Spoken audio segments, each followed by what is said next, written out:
Hi guys, I'm Mike and this is F1 Fanatics.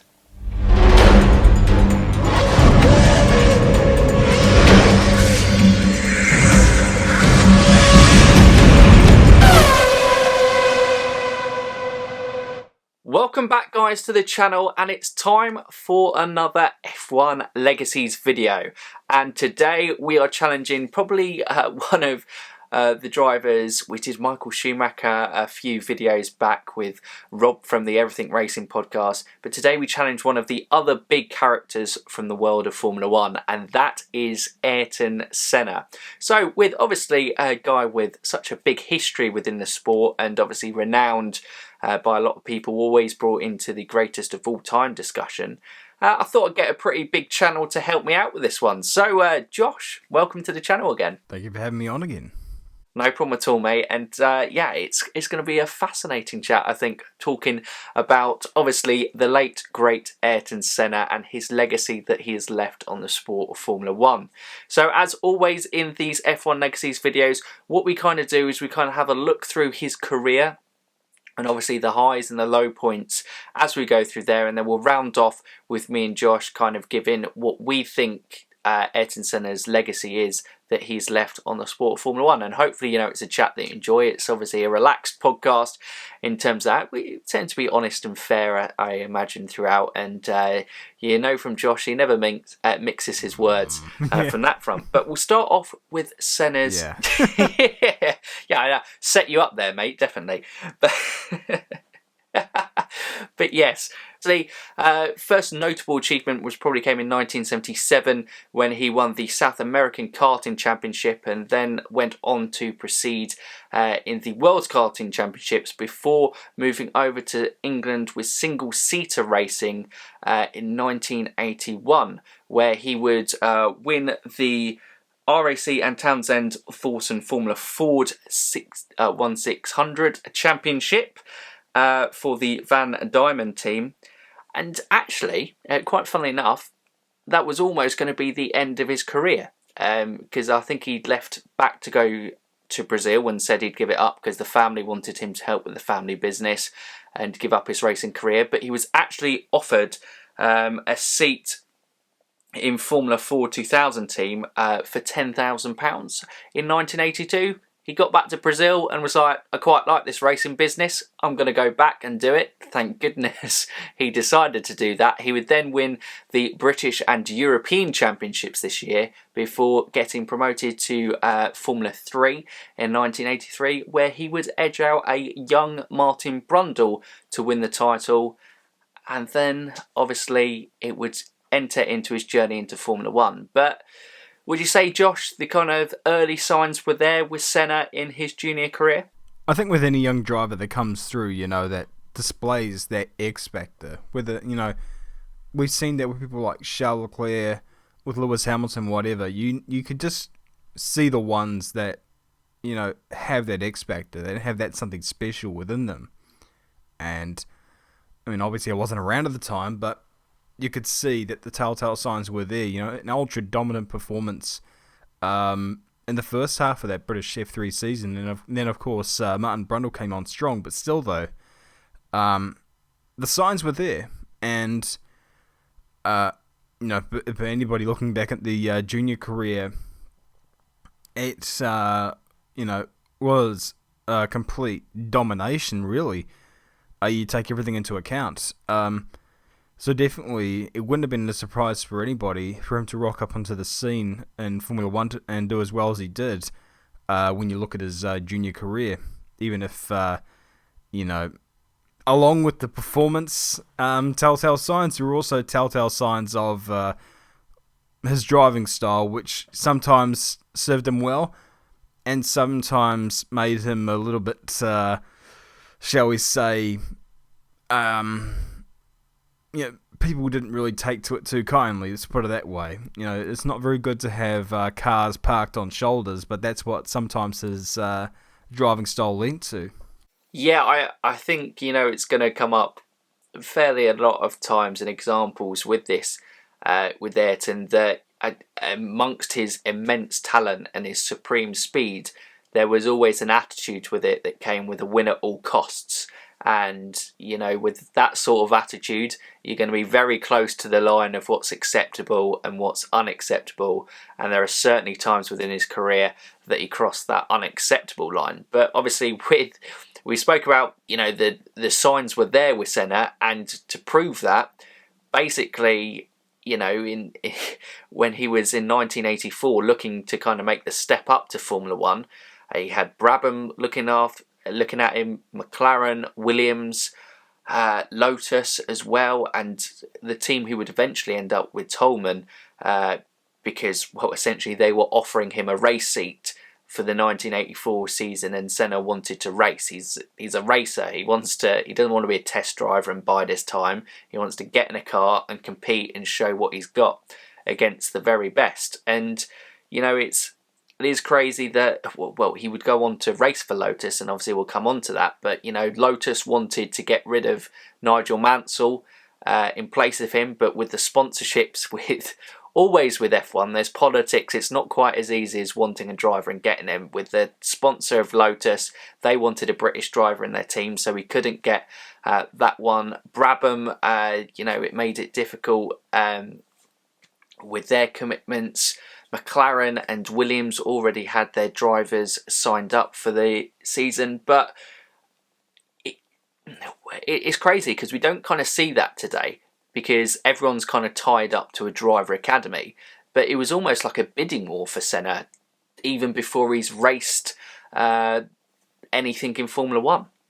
Yeah, well, again, you have people like nowadays. You look at Max Verstappen, for example. I remember there was sort of a big commotion about him getting into Formula One. Was it going to be Red Bull or was it going to be Mercedes? And, you know, that's still going on. There's still people wanting these young drivers, even if they are sort of out of, well, then they're not realistically going to get into Formula One at that stage. They still look toward them because, you know, if you can snap them up into the academy, and you could potentially have that guy for life, if you so wanted, if you offered everything that they even needed. But yeah, back then, it was pretty extraordinary for that. But it also highlighted just how much hype he generated through his career. But yeah, like, you hear stories of, I think it was McLaren, where he was testing along with several other people, and on his hot lap, it went past the pit lane, and the car was just billowing fire and smoke, you know, because he was just that committed to get the lap done. You know, testing with Williams, he, you know, got extremely close to. I think he actually beat the previous record time that car had set. So, you know, again, it's not a coincidence, really, that that the teams ended up trying to bid to try and get him. At the end of the day, the same principle applies nowadays.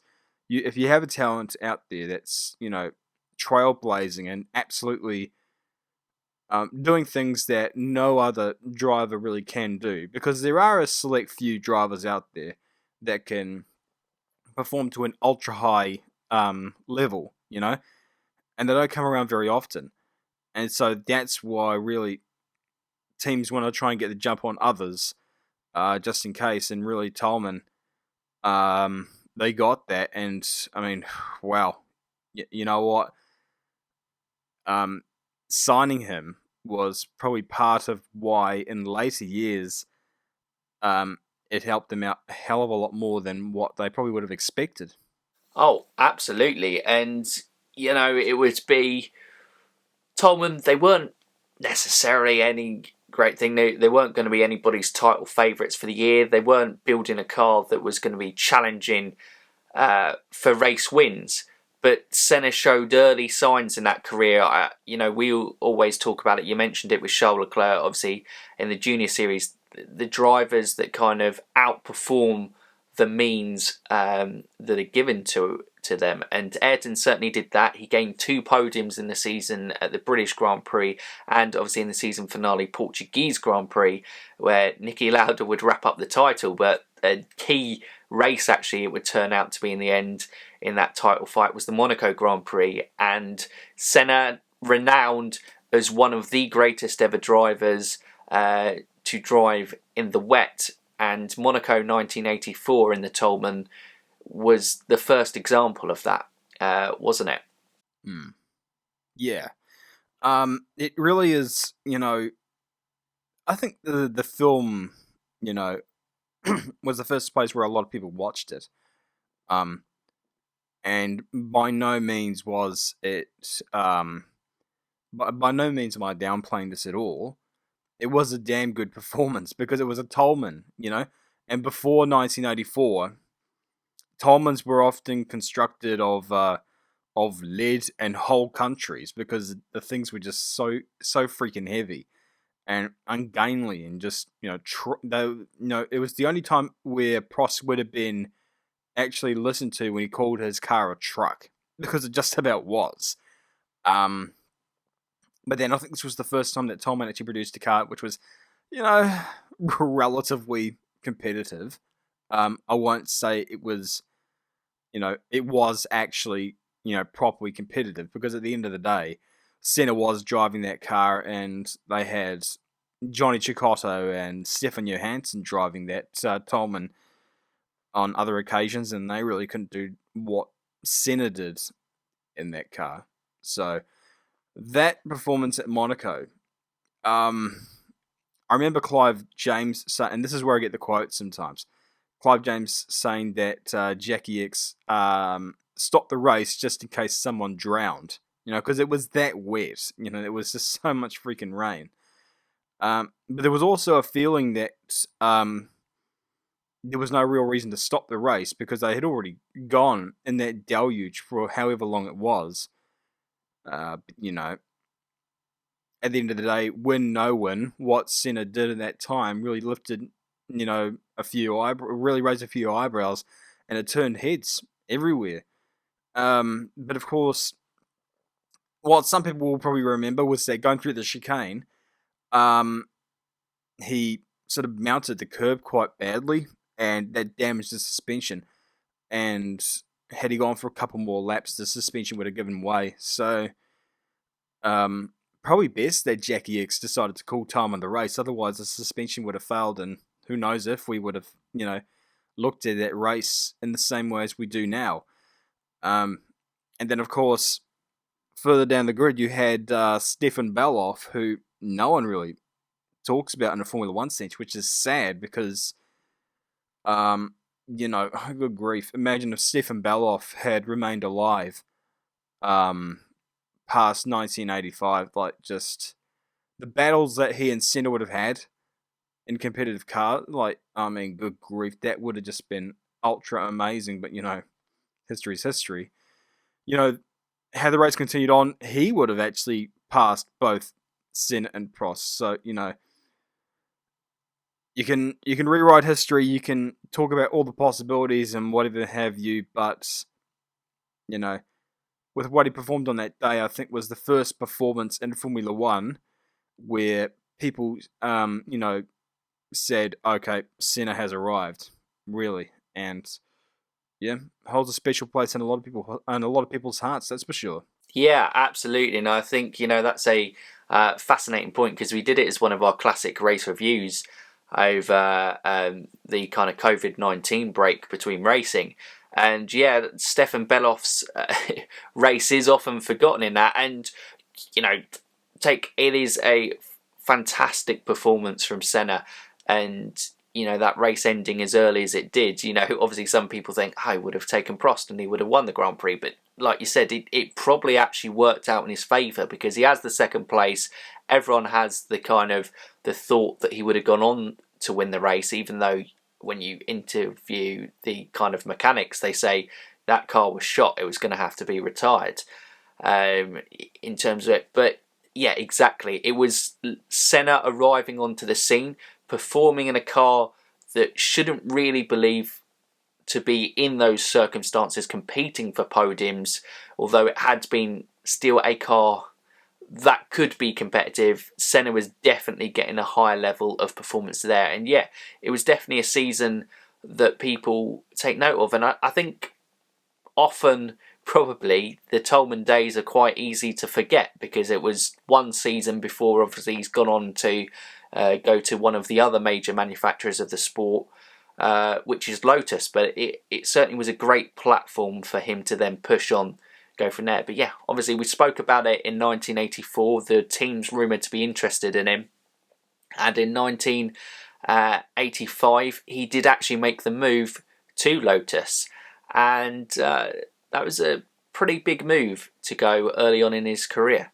Yeah, and it was just like Senna in that Lotus is a little bit like what Verstappen is nowadays in a Red Bull.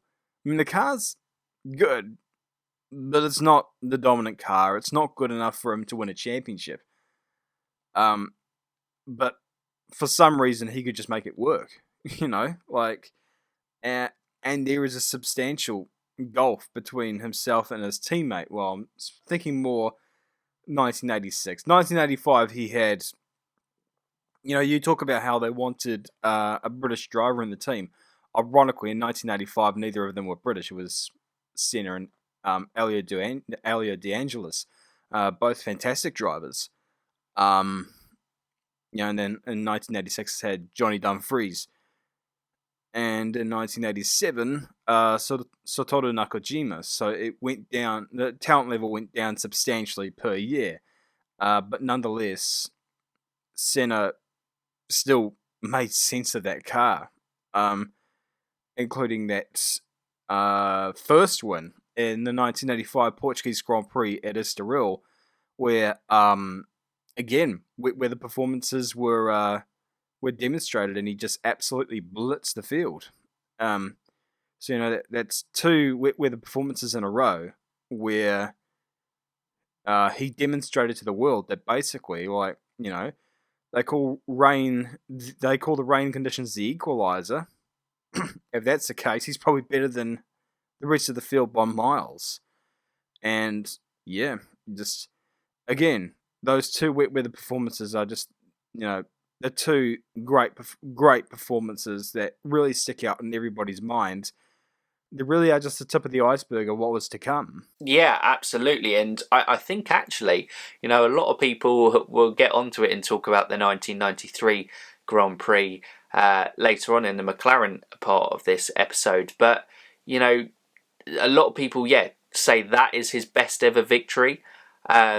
Certainly, or his best performance in the rain. Certainly with that first lap is always the kind of iconic one to kind of look back and watch on. But I believe in interviews, that first win with Lotus in Portugal is what he classifies as his best performance in the rain or in conditions there. And his other win that season would come at Spa in the rain as well. So it seemed like it was becoming an early trajectory in his career that if it rained, Senna was probably going to win, or at least have a very good chance of competing at the top of the field, no matter what machinery that he was in. But yeah, Elio De Angelis, it was an interesting one. Obviously, very good partnership, and it would show, obviously, that Senna would have this relentlessness to be the dominant driver within the team, and Elio was just like, I don't want to be a part of this. I can clearly see that everyone wants Senna, and probably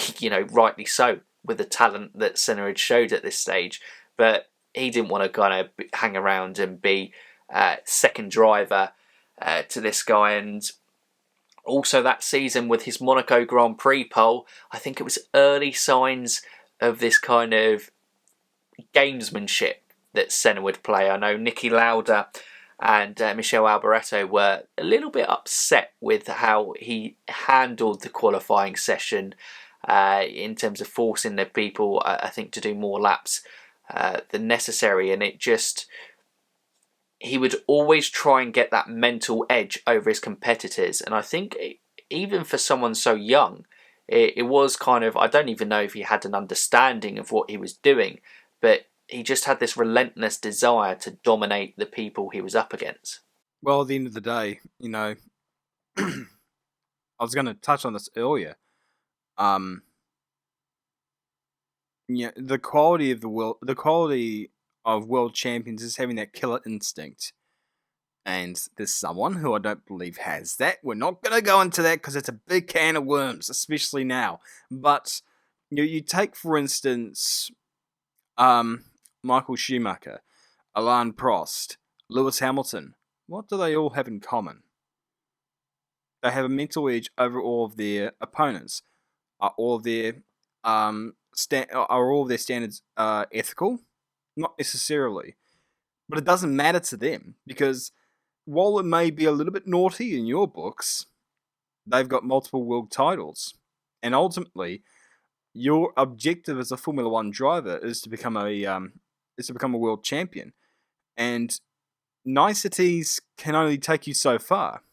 If you can get that mental edge over your opponents, you've got to be able to use it. And that's exactly what he did, even in the Lotus days. And he had to do that because, well, the Williams, the McLarens, and arguably the Ferraris of the time were just, streets ahead of the Lotus. But, of course, Michele Alboreto, as you talked about, he was a bit sore after losing to Alain Prost in 1985, so I could see why he was a little bit upset. But yeah, anyway, rest in peace, Michele. Yeah, and I think also, which will be a funny point of this, in terms of it, especially after an interview in 1993. Is that in that second year, obviously you mentioned his teammate was Johnny Dumfries, being the English driver. Well, actually, Lotus wanted a different driver. Yeah, they wanted Derek Warwick, and that's such a shame because Derek Warwick is one of the more underappreciated talents of the 80s. Like, literally nobody talks about what could have been with Derek Warwick, because he already had performed bloody well in machinery that he had previously. And I think he's regarded still as one of the best drivers never to win a Grand Prix. Up there with the likes of Chris Amon and such. Like, if you're in that company, you're good. Jeez, imagine the Lotus lineup of Ayrton Senna and Derek Warwick. That would have been indomitable. Like, that Lotus team probably would have done significantly better in the Constructors' Championship. But yeah, of course, as with a lot of world champion drivers, they don't need a teammate, they need a slave. And with the greatest respect to Johnny Dumfries, he didn't have as much talent, shall we say, as Derek Warwick. And, you go over to 1987, same principle applies when Honda got the 80s version of Yuki Tsunoda. In other words, someone who was pretty decent, but, we all know why he's there, because of the Japan-Honda connection. And basically there to sort of act as a rear gunner for their star driver, Senna. So, yeah, teammates are a little bit touchy, and of course, later on in life, Senna would be a bit, perplexed as to, why would this person block me from being his teammate? Well, what did you do in the 1980s, Ayrton? So, yeah, it's one of those ironic things, really, when you look back in his history. He would block drivers from being his teammates, saying that you can't have two-star drivers, and then later on in life he would be dumbfounded when he himself would be blocked as a teammate.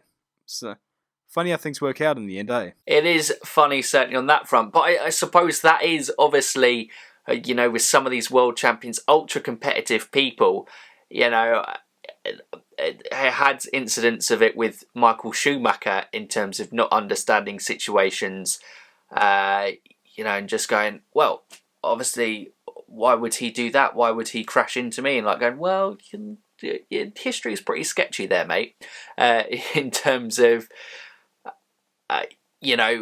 going against title rivals. But it showed also that ruthlessness of a winner's mentality that, within a Formula One team, and I think, as fans, we often want to see the best two drivers. Like in a current day lineup, we'd love to see Lewis Hamilton and Max Verstappen in the Mercedes together. But why would a team want to do that if they want to be successful? Yes, the Mercedes is so far ahead, and so they could probably have a McLaren situation, which will come on with Prost and Senna. But, why would you... But everyone saw how that went in terms of a driver relationship. And, why would you want to put yourself in that situation? So Senna was like, just focus on me if we've got a great chance of winning this. And in 1986, the car wasn't there. 1987, it was a lot more competitive. Obviously, with that Honda engine that came in that was competitive in the Williams as well. He finished third in the championship in 1987, and I think that's when people were really going, it's a matter of time before this kid is really going to be in a top team, whether that be with Lotus getting back to the top and building a championship winning car, or going to one of the top teams at the times of Williams and McLaren and being successful there. So yeah, 1987 was strong, and I think even for a bit he led the championship in the early rounds, didn't he? Yeah, he did. And I believe that 1987 Monaco Grand Prix was the first. Was that the first Monaco Grand Prix he won out of 6 times? Was it? Yes, it was. Yeah, and that 1987 Lotus is really... No one remembers it. Everyone remembers the 85 and the 86 Lotus, the John Player Lotus, because obviously it's very striking livery. No one remembers the 87 one, or even no one ever really remembers the 87 season. No one remembers Nelson Piquet's championship years. People talk about how Sebastian Vettel is the most underrated multi-champion of all time. No one talks about Piquet. No one talks about his championship years, which is a shame, obviously. But, getting back to Senna, as you said, with the performances he was making, it was only a matter of time before the team was going to snap him up. And virtually everybody wanted him, apart from the ones that were tied down. Ferrari had their heads in the sand, which wasn't unusual for Ferrari, it still wasn't nowadays. Saying, we have Alboreto, it's going to be perfect, They had Michele Alboreto, and they still thought that even after being beaten by his teammates for the past couple of years, that it was going to work out and he was going to be the first Italian world champion since Alberto Ascari. We know how that worked out. And later on, he would, be contacted about joining Ferrari, but that's another story. There was talks of Williams, of course, but, those Williams rumours, negotiations were prevalent for his entire career, not just in 92, 93, 94. It was through his entire career that he was looking to get a seat. It was just a matter of opportunity. And then, of course, McLaren came about, and, honestly, had it not been for a Frenchman in a poorly designed chicane, that would have just been the most dominant year in Formula One ever, undisputable. Well, let's get into that, shall we? Yeah, absolutely. So we move on to 1988, and obviously, actually, one of the key elements of the 1987 season was obviously it was the first season that Ayrton had worked with Honda, which he would then obviously start building his relationship with Honda that would then be a key feature throughout the successful period of his career. And it would actually, I think, that relationship end up leading to him getting that McLaren seat, who had secured the second Honda power unit on the grid, taking it away from Williams at that time. And yeah, it was just something that you said, spoke about. They won 15 out of 16 races, other than that race that Ayrton Senna was crashed out of in the end. What was the race? I forget in which race it was that he got crashed out in. It was the Italian. Yeah, it was the Italian Grand Prix, wasn't it? It's just come back to me. That was the one that he got. Yeah. It's Italian Grand Prix colliding with not Joe Schlizer. Joe Schlizer died in 1972. Oh god! Now I've just got Joe Schlizer in my mind. What was this French? What was this French Wally's name? It was Jean-Louis Chesler. Yeah, him. Exceptionally good Le Mans driver. Not very good at negotiating chicanes and Williams. But yeah, that's talk about like something I don't think people really talk about was, during that race, Prost was chasing Senna, or was it vice versa? I can't remember, but I remember reading about it. And either way, Senna had, battered, the tyres, and the Ferraris were starting to catch him. And I think it was just meant to be for that Italian Grand Prix, because it was not long after Enzo Ferrari had died. Like, it sort of was one of those things where you realise that God's Italian. It's just one of those things that's really meant to be. And as crappy as it may have been for Ron Dennis, for Ayrton, ultimately, it was sort of one of those things where, feel good, win at home for Monza, for the Tifosi, for the history of Ferrari, for Ferrari itself. It was one of the things that are needed. But of course, people can't really moan about the Mercedes domination at the moment too much. You think what they had back then, and you've also got to say that it's a little bit sad that at times the car that was challenging those McLarens was the Leidenhouse or the March, either one. I can't remember which one it was at the time, but like the fact it was one of those, and that Williams and Ferrari couldn't really mount a serious challenge a lot of the time, was a little bit sad, and it sort of continued on for the next year.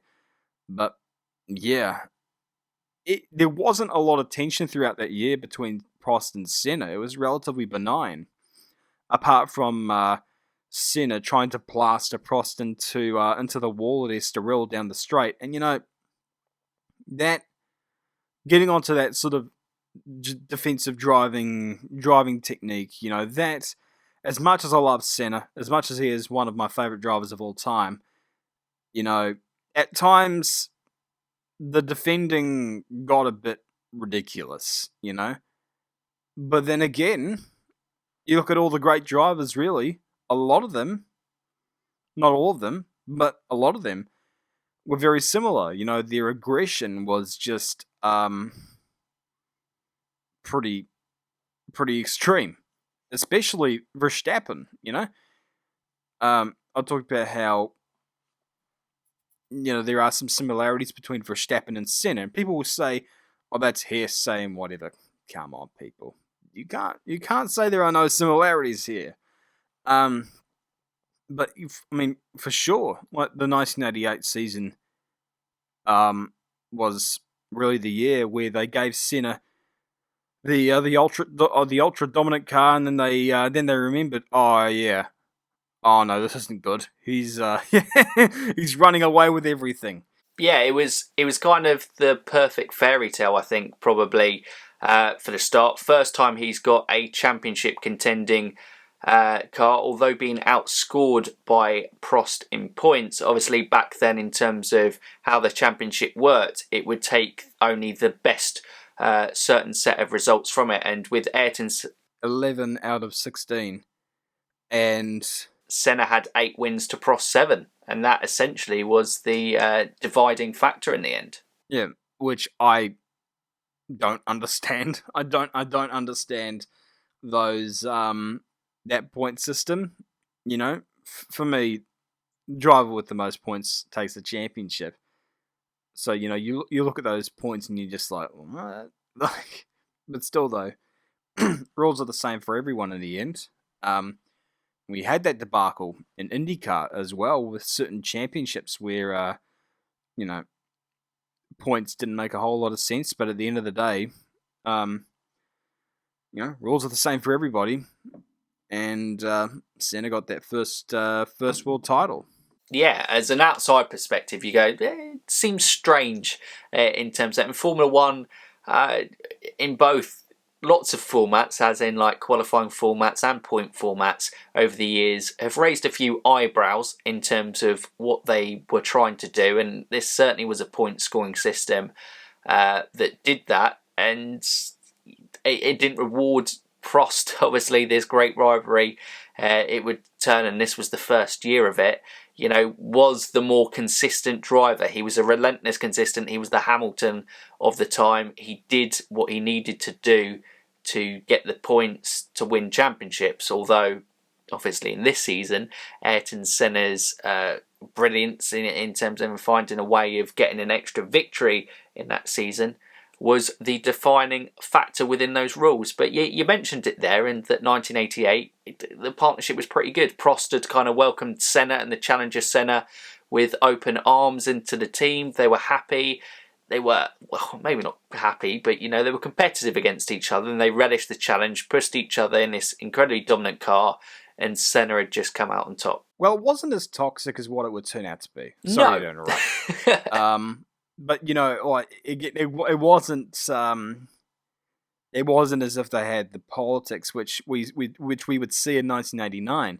But before we move on to that, I'm hijacking this. I'm hijacking this this whole thing. Sorry. But I don't want us to skip over this. The 1988 Monaco Grand Prix was, of course, up to a point, one of the more extraordinary performances from Senna. 1.5 seconds faster than Prost in qualifying, which is just around Monaco. It's just ridiculous. That qualifying lap is actually quite sad, considering the time frame it was. In terms of 1989, I believe, was when they had the kind of first introduction of the on-board cameras for like the qualifying laps, and so obviously we got the 1989, and we just missed it out of the year, and I think it is regarded as one of the greatest qualifying laps of all time. And then of course during the race, he was just so far ahead of everybody, it was ridiculous. How far ahead was he of Prost? Like a minute ahead at the time of his accident? I think it was a minute. Yeah. This is Prost we're talking about. This isn't Valtteri Bottas. This isn't something where, okay, I expect you to be a minute ahead of him. This is Alain Prost. Someone, not a lot of modern fans, because we've seen how modern fans say that Prost, how that Vettel was better than Prost, but yeah, just we'll skip over that. But all proper Formula One fans are aware, really, of the genius and the absolute huge skill that was Prost, who took down teammates all around him, whoever they were, aside from Lauda. But I mean, A, Niki Lauda's Niki Lauda, and B, there were some circumstances in that year that kind of worked against Alain. Like in Monaco, if that race went full distance, even if he got second place in that Grand Prix as opposed to first, for 4 points, he would have won the 84 championship. But, again, you can't rewrite history. You can only go off the performances. But still, though, extraordinary to be ahead of, at that time, a 2-time world champion. Or was it 3? It was 2-time. Yeah, it was 2-time, wasn't it? Because Prost won in 85 and in 86. 86. For some reason, I was thinking it was Piquet in 86. I don't know why the hell I thought that. But yeah, up to then, a 2-time world champion. So, extraordinary. And no onboard footage has been released of his accident. Senna claimed the wheel came off my hands. In racing driver language, translated into English, that translates to, I messed up. So, he probably, looking at that, he probably did hit that inside wall just slightly and ricocheted him off into the outside barrier. But he did talk about later on that he was just driving in his subconscious. Like, he was just on autopilot. And he was just running away with it. And the moment that he snapped into realization, into the wall. So, it was an extraordinary occasion. But again, I don't know. Some of these performances, people don't talk about too much. I think people talk about the accidents a bit more than really how he did throughout the race and where he was at that time. Given how he was, if he continued at that rate, he probably would have lapped Prost, which, lapping Prost in the same car. Yikes. That's a statement and a half. I think it's probably a good time, actually, to talk about how good Senna was on the street circuits. And, you often think, especially on the qualifying laps, that street circuits is the ultimate test of a driver because there is no margin for error. If you muck up, you're in a wall. And that's a time. And Senna was so consistently good. I remember there was a story, I think, from his Lotus days with Pat Simmons.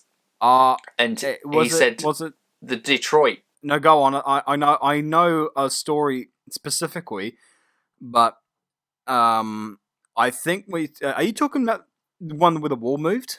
Yes, I was about to say that one. Yeah, okay, so that story was actually 1984 in the Toleman days, and that was at the Dallas Grand Prix, and that absolute abomination of a track.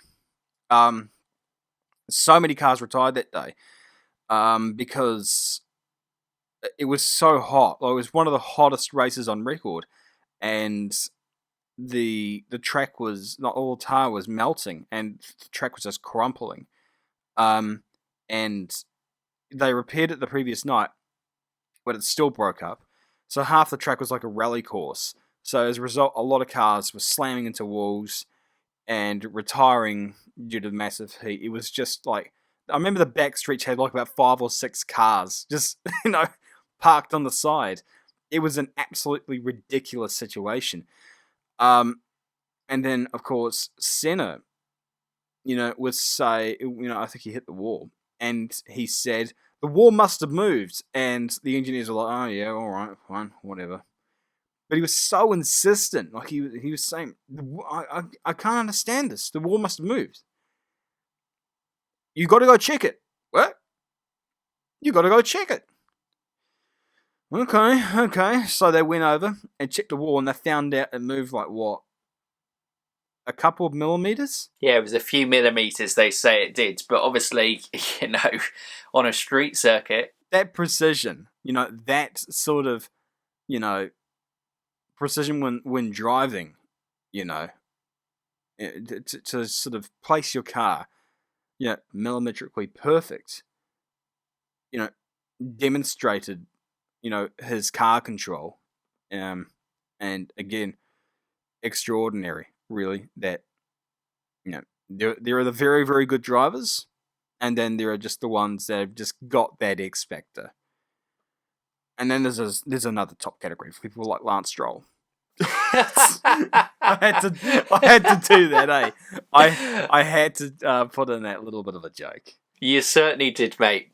But yeah, with street circuits, I do think it's just a defining factor for drivers, and the fact that Senna is the most successful driver at Monaco of all time, I think speaks volume of his talent. And we'll come on to 1992, which for me is his best victory there, considering the circumstances within that race. But yeah, incredible. But we move back onto kind of Prost and Senna, and this is almost where 88 was. It was a nice rivalry. It was like respectful. Blah blah. It was relatively benign. Benign. Exactly. 1989. Bam. Fireworks kick off.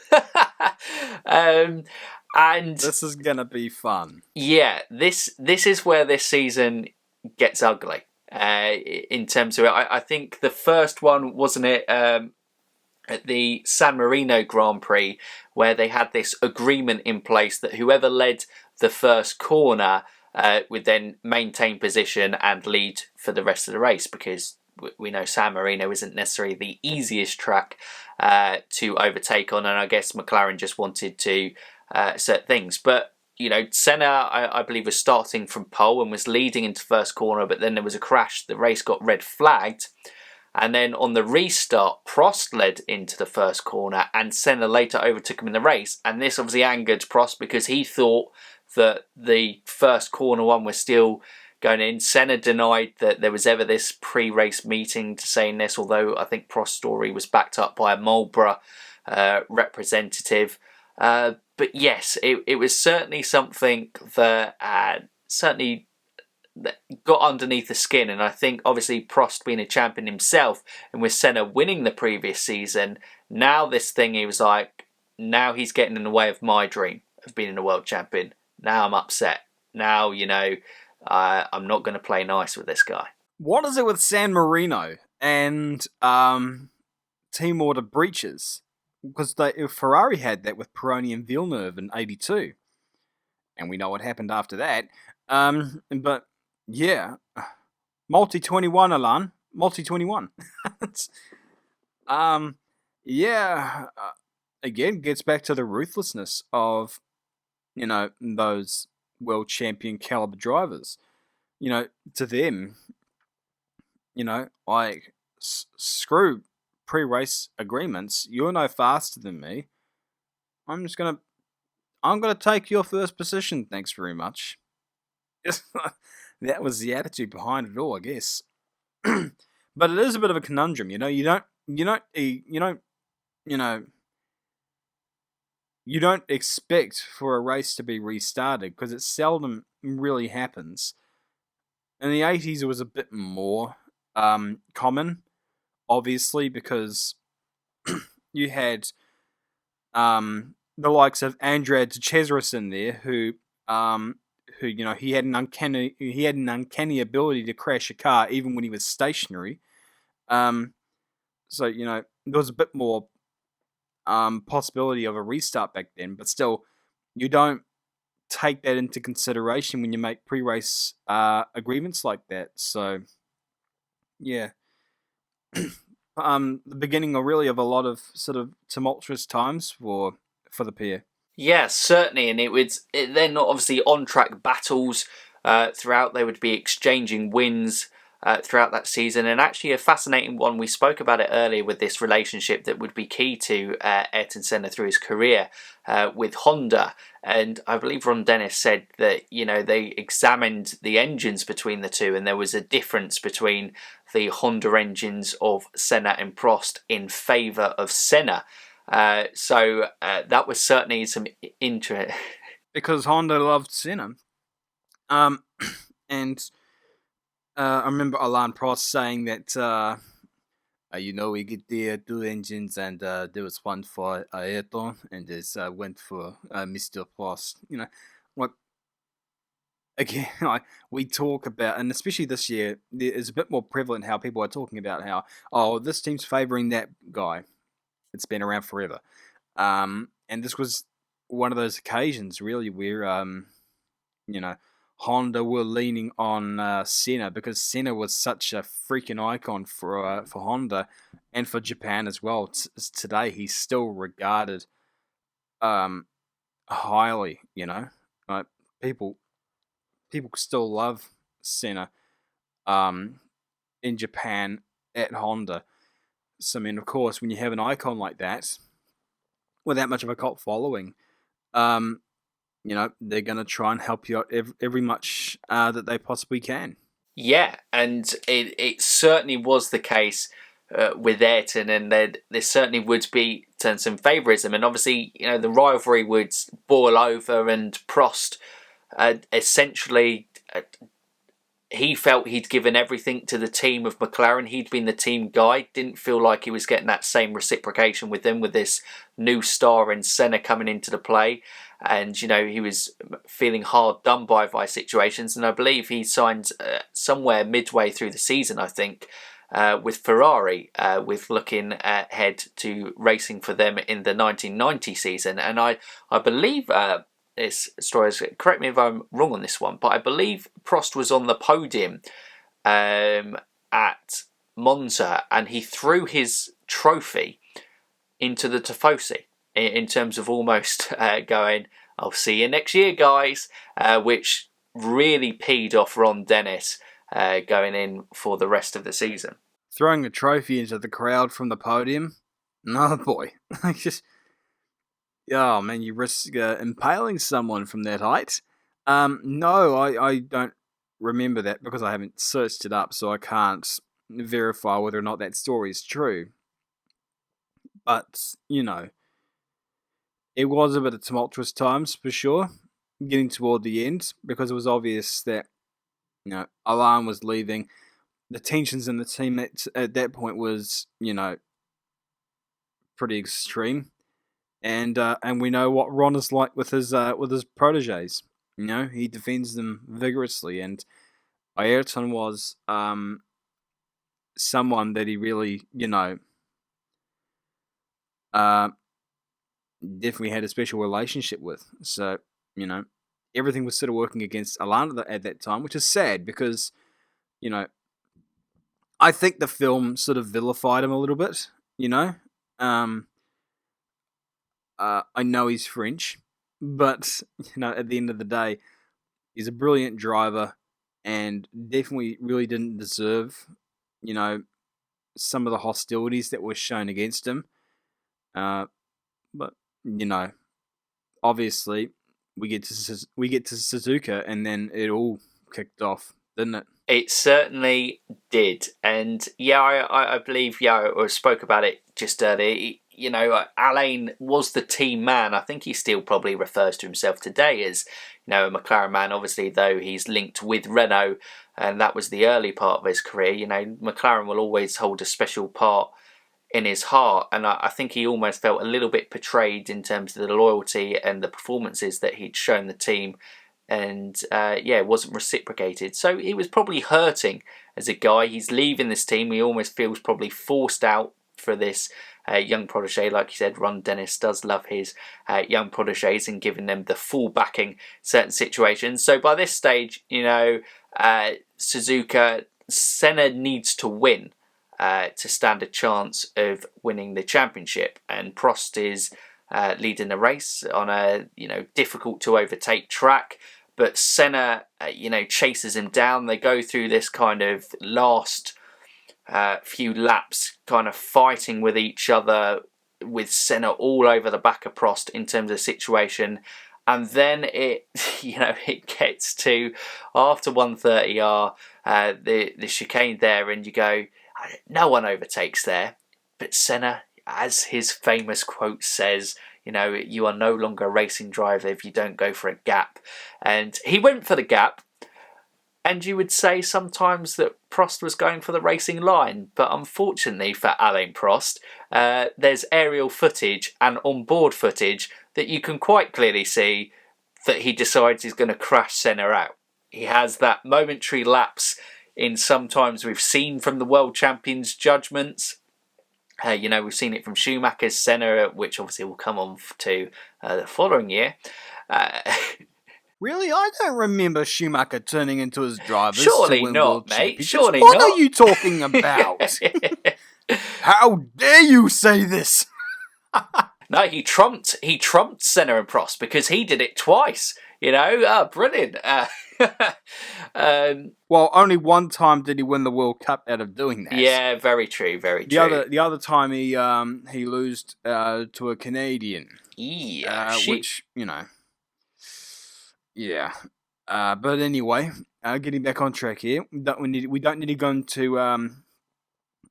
into Jacques Villeneuve because yeah, that guy is very interesting. But yeah, like, I mean, you talked about how not a place you'd normally expect to pass drivers. Senna passed Nannini later on into the race. You can pass into there, and you can still pass into there nowadays. Was it opportunistic? Perhaps. Was it overambitious? Maybe. But racing's racing. In my book, you know, if there's a gap there, and if it's not, if you can get to the point of turn-in, and your car's halfway alongside at least, or basically sort of mainly, if you're mostly alongside the car at the point of turn-in into the corner, and you're not overshooting it, then you really should be, you know, allowed that opportunity to make that passing maneuver into the corner. Something that I advocate for in the Magnussen Albon crash, but that's another story. You don't really concur with me on that one. But anyway, I think that was a perfectly legitimate move. It did look as though Senna was going extremely deep into that corner, but Suzuka, for anybody that hasn't been there, it looks narrow and steep on TV. It's worse in real life. Like, it genuinely, you go there in real life and you're like, how do these cars go around this circuit? Like, it is genuinely, like, you look into that, for example, you look into the first corner, it's just a tunnel. You're just like, this is ridiculous. So, back then especially, going through 130R, it's not like nowadays where it's flat out because they reprofiled it after Alan McNeish tried to rip apart his Toyota as much as he could. Back then it was 130 radius corner, and it was freaking terrifying to go through. And you could see that Senna, he was right out to the edge. He couldn't go anymore. If he went anymore, he would have had the biggest prang ever. But he needed that to get the run on Prost, because the only places you could pass on Suzuka is going into the hairpin, and really are ideally going through the chicane, because you can't pass going into Spoon. You can't pass in the S's. You can't really pass going into turn 1 unless you get a very good run, which he did in 88, but he couldn't do in 89. So you got to take the chances when they come, and that's what he did. And of course, they crashed. The aerial footage tells you all you need to know. Anybody that looks at the trajectory of Prost's car knows. You look at Prost, you're like, come on, Alain, you know what you did. If Senna wasn't there, you would have mounted the curb. But rest is history, obviously, and something people don't point out here, and something I'm a bit perplexed as to why this isn't actually touched upon. Senna was disqualified from this race because he cut the course, technically, didn't he? That's what Balestra said, was that he cut the course. Isn't it also illegal to have your car push-started by marshals? Well, you see, this is, we spoke about this in the Classic Race Review, because this is one stewarding decision. People get upset about some of the stewarding decisions today. This was on the verge of, this was a World Championship deciding decision, because Senna would get push started, he'd go on into the pits, he'd take Nannini, like you say, later into it, and win the Grand Prix in 5 laps, which was an immense kind of drive end of there. But like you said, he gets disqualified for cutting the chicane. The push start type thing is the only thing I would say they probably legitimately had a chance. But technically you can get pushed started from the marshals if your car is in a dangerous position. And technically, Ayrton Senna's car... Well, it was in a dangerous position, yeah. Yeah, so technically it's still within the rules. I do need to actually have a look at that again. Because at the point of which he... having said that, at no stage, it doesn't matter really where the marshals pushed his car. It was always going to be in a dangerous position. There's not a lot of places where you could put a car in Suzuka where it's going to be out of reach of another car. But yeah, it's something, again, that not a lot of people sort of talk about, was the push start. It is one of the biggest kind of crazy decisions for me. It is a grey area. It's a grey area.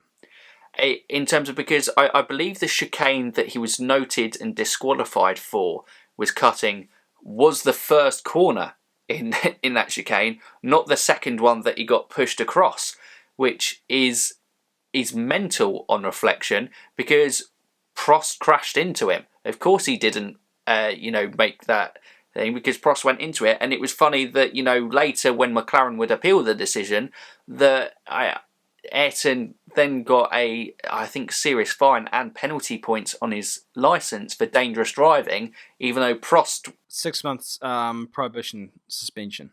And it really was an exercise of politics, which was just extraordinary. And frankly, Balestra could have honestly done the push start, thing, and he probably wouldn't have gotten as much stick. But Ron Dennis said it best. He showed footage of cars outwardly cutting the chicane after they so much as got loose on entry, and cut right through the chicane. No penalties, no sanctions, no fines, no nothing. And the press and co scolded Balestra for that. I don't know. Balestra made some very strange decisions throughout his career. And of course, 1990, we'll get into that eventually, where again, I would be perplexed as to why Balestra did what he did. But yeah, just again, I think really, I need to have a look at that rule again. Hang on, I'm going to do some searchings. Because again, it's I don't know. I'm gonna need to have a look at this again. But seriously though, I don't quite get really how there isn't much discussion about the jump start, because that, I feel, is something that needs to be talked about a little bit more. Because there have been times in the past where cars were in dangerous positions. They were jump started rather, and they were DQ'd. I know Senna was in a dangerous position for sure, but is there a heck of a lot of difference between those situations and this one? Well, no, and that is why, when initially, before going into it, you look and you go, oh, Senna got disqualified from the race, and you see the incident and you go, oh, well, he must have got disqualified because he was push started. Then you look into it and see that he was disqualified for cutting a chicane, and you're like, really? Are you sure? Are you sure that's the reason you want to pick for disqualifying Senna? Because it... And of course, you look at the drivers' meeting in the German Grand Prix, Balestra, you must respect the distance of the race. And Nelson Piquet said it best. If you have to turn around and go backwards against another car, that's dangerous. And that's true. Like, what Balestra, I think, had in his mind was that you got to turn around. It's like, you do realize that what you're saying is you want a car to turn around, drive into oncoming traffic. I don't know if this is what they do in France, but on a racetrack, it's not ideal to have cars going into each other. And especially in that corner, you're going into that corner with a head of steam. If someone, locks the rears, misses the corner, and heads straight into a car which is facing you, I mean, yeah, I don't think I need to tell you what would happen next. Yeah, very strange mentality from Balestra, and it still perplexes me. Whether or not Alan instigated extreme politics to help him win the championship, I don't know. But honestly, it was probably unwarranted, really, for Alan to crash into Ayrton and everything like that, because there was still the round in Adelaide where, again,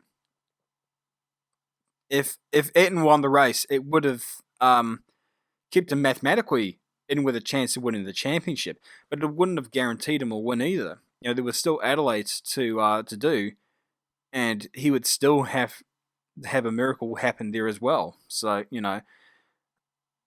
it just seems strange to me still nowadays why everything went on that day at Suzuka. I think it was just, the peak of everything, we've spoken about, the kind of the tension, the fact that Prost was leaving and probably bitter about having to leave the team that he'd had so much success with over the years with McLaren, and it's just come together into this tight. And I think at that stage of their career, he did hate Ayrton. Obviously in time, it would go, and obviously things would mellow, and with Prost's retirement in 1993, Ayrton would invite him up onto the top step of the podium, and it would seem like it'd come full circle, and they just respected each other for the incredible racing drivers that they were. But I think at that point he was, and that is also probably credit to Ayrton Senna, that he'd got under Alain Prost's skin so much, usually a smooth operator, just a kind of, not Carlos Sainz, but a guy who just was so relentless, knew what he did, learnt from Niki Lauda in terms of kind of reining everything in, doing what he needed to do to win championships. I think this is the clearest example, and Alain Prost's probably worst moment of his career, where Ayrton got under his skin, and he made a decision that was just completely stupid. But then he would leave the team. And we've seen that in other rivalries as well, especially with Nico Rosberg and Lewis Hamilton. There have been times where Nico and or Lewis didn't need to do what they did. It was just not, it was just not the right course of action. But it's about getting under your skin. It's about making your opposition make mistakes. And therein lies the quality of the world champions. It's about getting the mental edge on your opponents.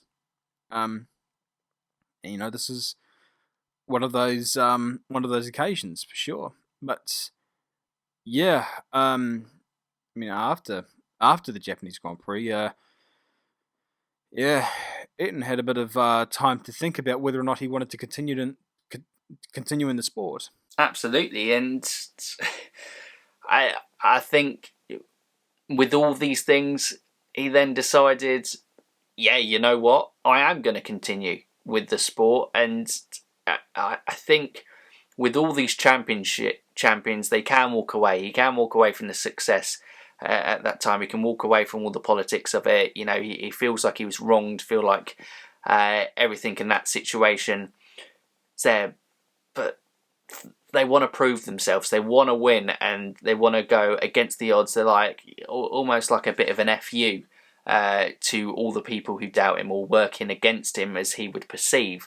To obviously carry on in the 1990 season, where he'd be partnered by Gerhard Berger, and Prost would go on to partner Nigel Mansell at Ferrari. And it was just with those are two Titanic lineups. I tell you what, that's pretty extraordinary. And then you have Nelson Piquet bumbling along in Lotus. I believe it was Lotus at that time. Yeah. And then he went to Benetton in 1991. But yeah, apart from that, those two driver lineups, salivating at that is properly good. Two properly good lineups back then. But of course, Berger and Mansell, they were relatively playing second fiddle to Senna and Prost still throughout that season, and boosting form for Ferrari in 1990, that's for sure. Yeah, they kind of did play second fiddle to those guys, because essentially this was the end of a trilogy, and the rivalries, some of the great rivalries we've seen over the years have kind of been that trilogy of seasons. It comes to a climax there, obviously Prost versus Senna, Hakkinen versus Schumacher. Well, you can include probably Rosberg and Hamilton in there in terms of for a modern era one. Probably even Schumacher Hill in terms of that, but I kind of go from those championships with a season of dominance in between. It makes it difficult, but yeah, with Prost and Senna, it again, funnily enough, came to Suzuka, didn't it, in that 1990 season, and Prost had found a way of being into it, being in the championship. Senna had, got pole position in that race, and our friend Ballester, he came into the fore again, didn't he, Josh? Yep. The pole position spot magically moves to the other side of the grid, of the straight. It's like, okay, that's odd. Because obviously the grid slots on the racing line provide the best ones for a launch. We see that back then and we see it today. So that was odd. There was no explanation given as to why it was done. And Senna, in an interview, said, screw it. Today's my day. Screw everyone.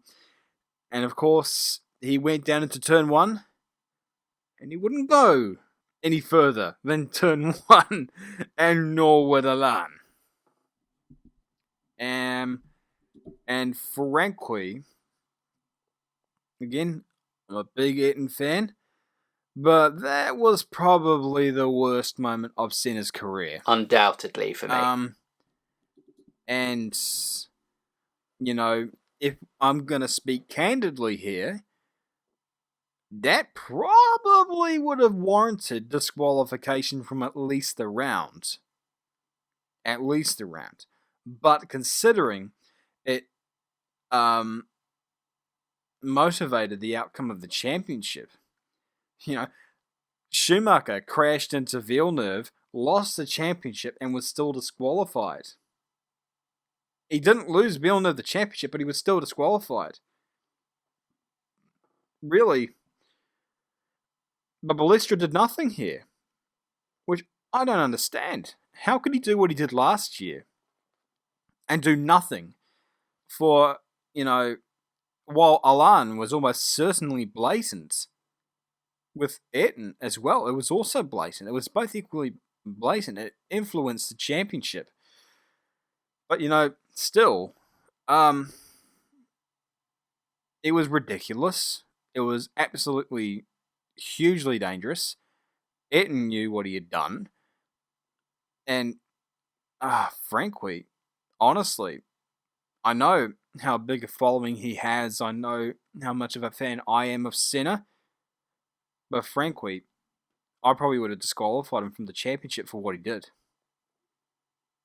With Prost, with Prost the previous year, I would have done nothing with Senna. If the bump start rule didn't affect the situation then, I definitely wouldn't have disqualified him for cutting the chicane. So it's not as if I'm just singling out Senna here. The reality is that what he did going into that corner, that was a deliberate punt, deliberately taking out somebody going into the first corner, Casio corner at Suzuka, which is beyond dangerous. People have died at that corner. And especially in the 1990s, early 1990s, and those cars, Formula One cars, ridiculous, absolutely unthinkable to do something like that. It influenced the outcome of the championship. You know, put two and two together, people in previous situations where the championship was decided by deliberate moves have always been advocating for said instigator to be disqualified from the championship. Totally agree, and this is no exception. You know, as I said, big fan of Senna, but you got to sort of, draw a line in the sand and say this is unacceptable. This was unacceptable. Yeah, absolutely. And, for me, as bad as what Prost did the season before, this was worse. They collided at 170 miles per hour. And I suppose every human being has a breaking point. You just hope that they're not in a highly advanced technological motor racing car that they could take their own life and somebody else's life with an incredibly dangerous move when they reach that breaking point. But that is exactly the situation that we got to with Ayrton Senna in 1990, because, it was that decisions and the outcomes of the 1989 season where he felt wrong. It was then, obviously, at the same race, another incident where he felt like people were conspiring and working against him with the change of the pole position grid slot from the clean side of the track to the dirty side of the track. And, it just reached a breaking point, and that resulted in a, accident that they were both lucky to walk away with their lives. Like he said, people had died at that corner. And this, for me, was, although he won the championship, and like you said, he probably rightly should have been disqualified from that championship and lost that world title, but this was rock bottom. Yeah, this was rock bottom for Ayrton Senna. And actually, I would think, looking at how he actually went on through, there were still hints of it as it would go on with his attitude and brashness in terms of it. But I would say, as a driver and how he performed, I would say he probably took a look in the mirror after that season and was like, you know what, that was wrong of me. And I would say from the subsequent seasons in 91 through to, obviously, sadly, his death in 94, we would probably see a different Ayrton Senna, and probably the best Ayrton Senna that we saw, which seems crazy to think, as he only won one world championship in that time, but with car, meaning from there in 91 would be a fantastic win. And I think actually the first year that he won the Brazilian Grand Prix, which obviously was huge for him. But yeah, what would you make on that statement, that he hit rock bottom and then we saw a different and improved Senna from that point onwards? I think with any sportsman, you go through the highs, you go through the lows, and let's take world champions here. Michael Schumacher. What was his lowest point? 97. How did he do after that? He was an improved driver, obviously. He learned from what happened during that year. And aside from Monaco 2006, he didn't try and pull too many other shenanigans thereafter. Lewis Hamilton, 2016. He hasn't been the same person since he lost that championship, because he knows, what he's got to do going forward to make sure that doesn't happen again. You learn from adversity. You learn from the times where you make mistakes and everything in that regard. All the champions do that. And of course, you could see his body language after that incident. He knew he screwed up. He knew that what he did was an unforgivable act. And I have absolutely every bit of sympathy for Prost after what happened, even though, I'm a Senna fan. I respect drivers. I respect the talent levels of drivers. I don't blindly support a driver through whatever they do. And, this is one of those occasions where, you can still be a Senna fan, You could still call him the greatest driver in the world, but you've also got to admit that what happened there was just unacceptable. But, as you said after that, he didn't really pull too much of that stuff thereafter. Obviously there was the odd occasion where he would do the Max Verstappen weaving across the track occasionally, being a bit forceful with regard to defending, like, if you want this position, like, you're going to have to literally go through me. But again, you would never see this smashing people off the track deliberately.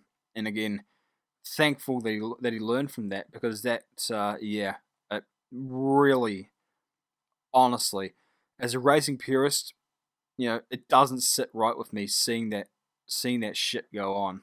No, absolutely, and we will move on to the 91 season, and yeah, it was... Let's get a little bit happier here. Let's get a little bit happier, man. Like... Yeah, we'll bring the mood back up, mate, from that kind of rock bottom. I've been a miserable git, just... Let's get there. Let's get a little bit happier. Come on, let's go.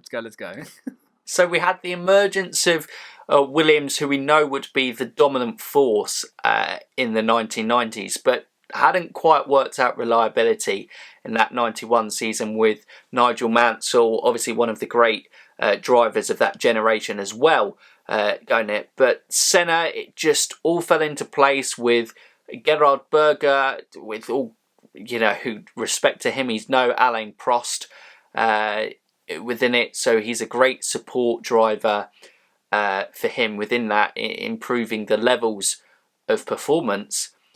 But it allowed Senna to just go, and he just did what he needed to do to win a championship. Obviously, like I said, big motivator was winning the Brazilian Grand Prix, that home Grand Prix, a nation that at this stage is absolutely in love with Senna. He is well and truly inspired a whole country behind him. And it was a pretty great championship for Ayrton 1991. That has to be one of his best victories. 91 Brazil. I know Mansell went out with car failure, but that shouldn't detract, from what Senna achieved. He's still... He won a race stuck in 5th, 6th? Which one was it? Was it 5th or 6th gear? I believe it was 5th. So he would have topped out early on the straight, and he would have damn nearly stalled in the corners. That is the most potent mix ever. Like, horrible situation. And you also have to brake earlier, because you can't engine brake. You can't do any of that stuff. So the braking distances were going to be longer. You're going to be stalling through the corners. You can't launch off the corners. So even against Riccardo Patrese, I still don't understand how he managed to do that. And, just wrestling that thing through the corners. And afterwards, he was just shot. He could barely lift the trophy after the race. So, proved his dedication. And with the amphitheater that is the Interlagos circuit, that's got to be the finale for every single Formula 1 race. It's just the best freaking track to have a finale on, because it really is, it is a bit of an amphitheater of a track, and when you have special moments like that, or any time where there's a special race going on, the crowd, it really adds to that. And it especially did in this situation. So, extraordinary performance by him, and the atmosphere, the setting, it added to that, and it made it one of those Grand Prix where you can just sit back and watch the genius, the skill that is Ayrton, and everything that adds to that and makes this one of his best victories. Yeah, and he'd got to that stage that he now had the raw talent that he's always had through his career, that people have always wanted him to drive for their teams because he had this outstanding ability, over one lap pace, and his ability to drive in races. But also he had the experience of driving with teammates over the years, especially Alain Prost elevated his level, and as much as they were rivals, he would have learnt so much with his time with Alain Prost in the car together, maybe more than he would like to admit, certainly on that front. And just that combined now with the raw talent he's always had and that experience, he became a driver who really could just produce some incredibly exceptional performances. And it was incredible that he was able to achieve that 1991 Brazilian victory race, and obviously claiming the World Championship that year. And I always think of 1991, it has one of the most iconic images of probably his rivalry with Mansell, which never really truly materialised, because I'd say they never probably matched machinery at a time like him and Prost were, but it was certainly a rivalry between each other that had its spark moments as well. But I believe it was in the British Grand Prix where Senna had won and his car ran out of fuel on the lap after the race, and Mansell picked him up and gave him a ride on his Williams back to the pits. And it was kind of it's so significant a moment. They've got die-cast models and actual sort of sim racing mods with Senna on the car. It's just one of those iconic moments really in motorsport that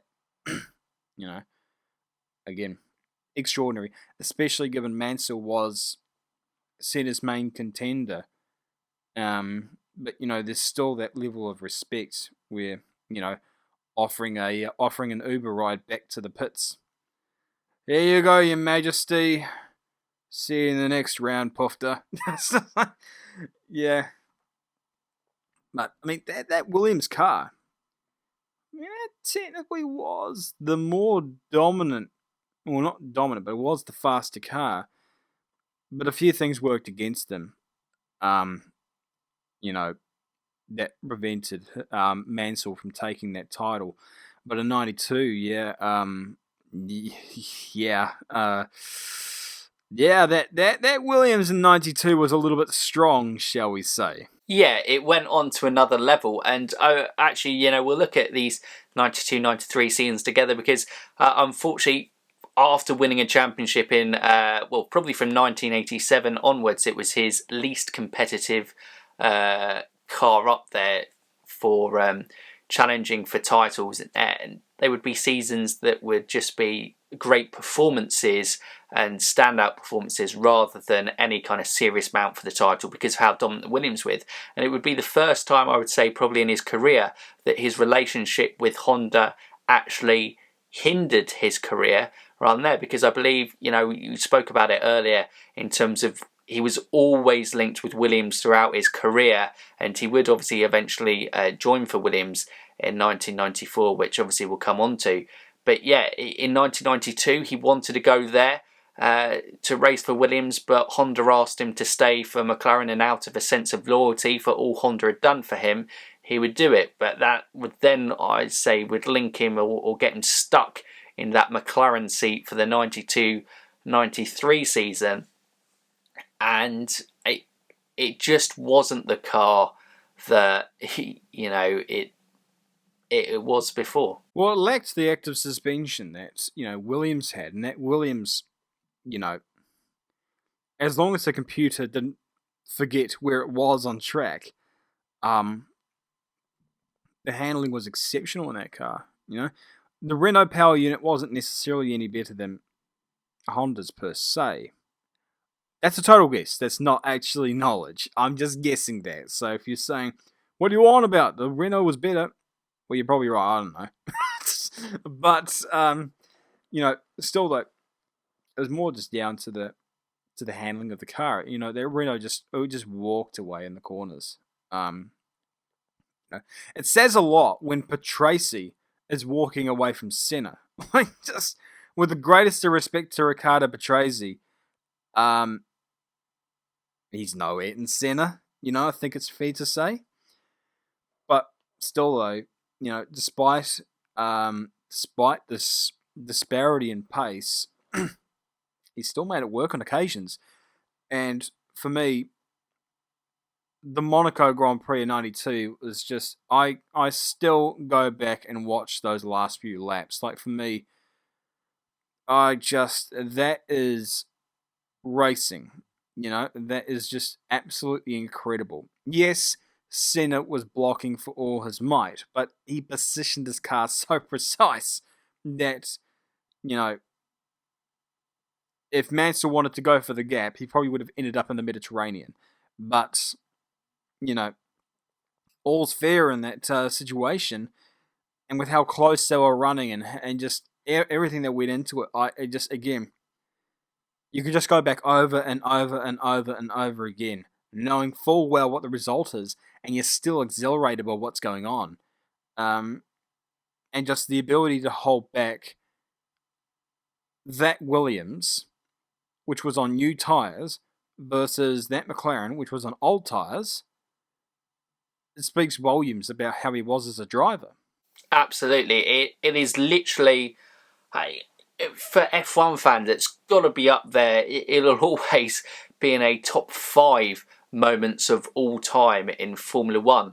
In the fact that, just not to make a mistake at that point, because Mansell was all over the back. And this is, where people, I think, get disappointed by the modern aerodynamics. Obviously, they were a lot simpler back then, and following cars wasn't the kind of ball ache that it is today, and so that it would kind of completely ruin your tyres if you kind of get this close. But the front nose was basically on the gearbox of Senna all the way through those laps, and Nigel Mansell collapsing out of the car as he exerted absolutely everything. And you got to feel a bit sorry for Nigel in this, never winning the Monaco Grand Prix for as great a driver as he was, and he probably felt that this was the year. He's got everything in place. He would go on and win the World Championship that year in '92, but still Senna, the king of Monaco, not, as Crofty would say, Daniel Ricciardo for winning 2 Monaco Grand Prix.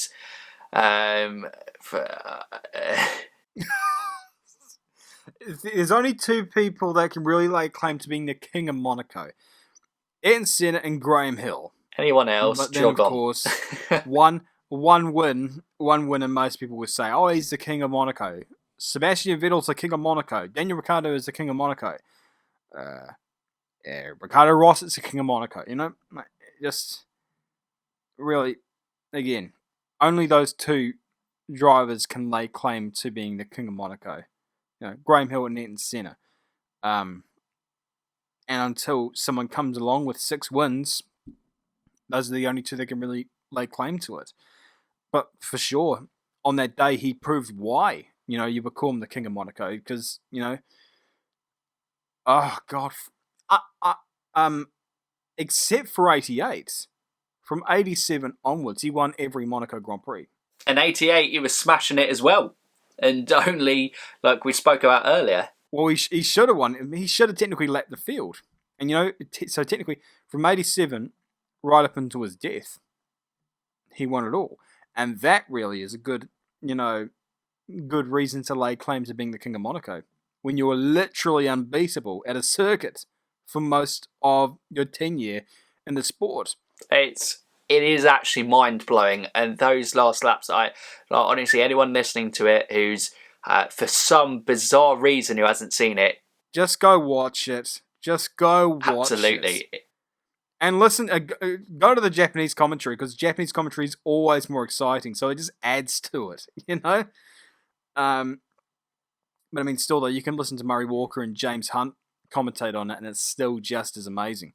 Although I think Murray Walker, toward the end of it, like when he realised that Senna had the race won, you could tell he's like, and Ayrton Senna wins. God damn it, Nigel.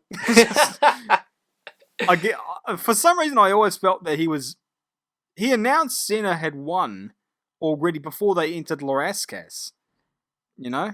Like, I don't know. I He's seen felt it that all before. He'd Murray seen it all didn't have... before, mate. Yeah, but Murray didn't really like Ayrton too much. But you know what? I think there was a bit of reason behind it. Because he didn't particularly like him. Jackie Stewart didn't particularly like him. Sort of the older generation didn't look upon him too kindly.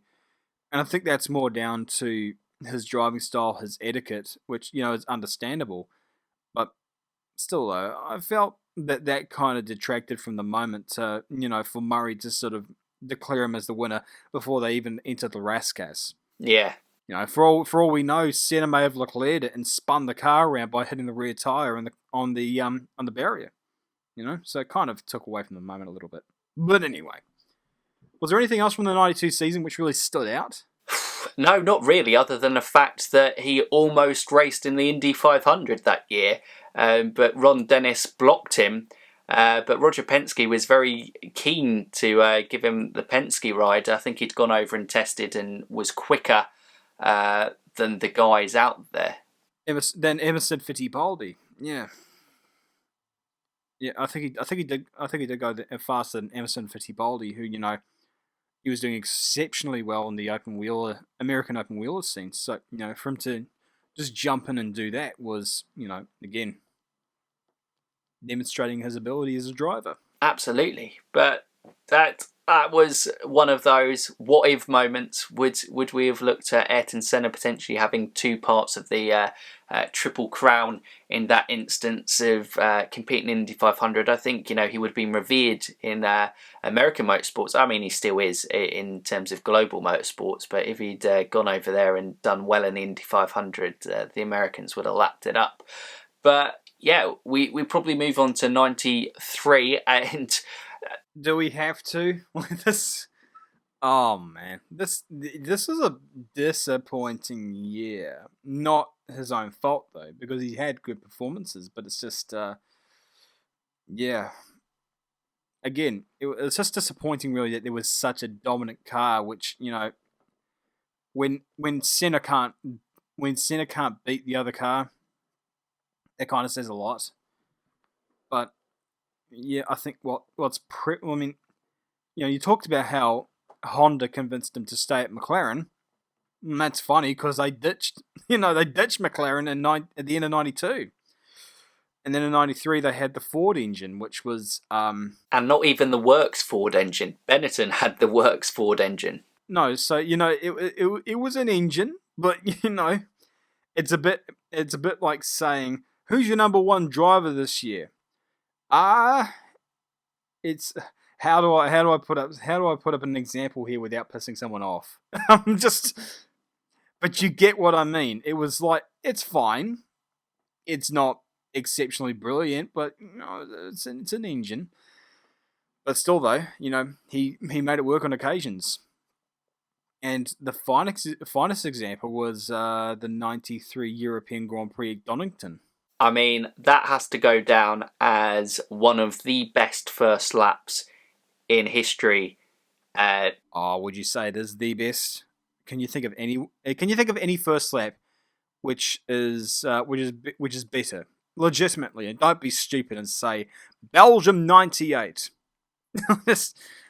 No, was there any was it as a performance by a single driver? No.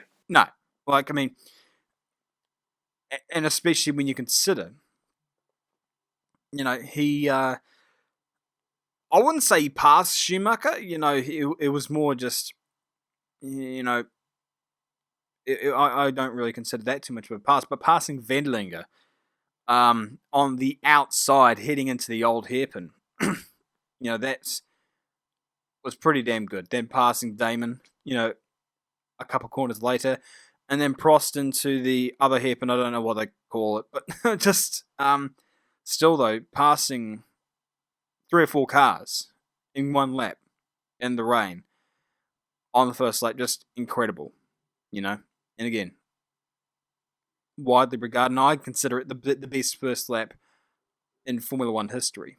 And I think with it, because the lap was so good,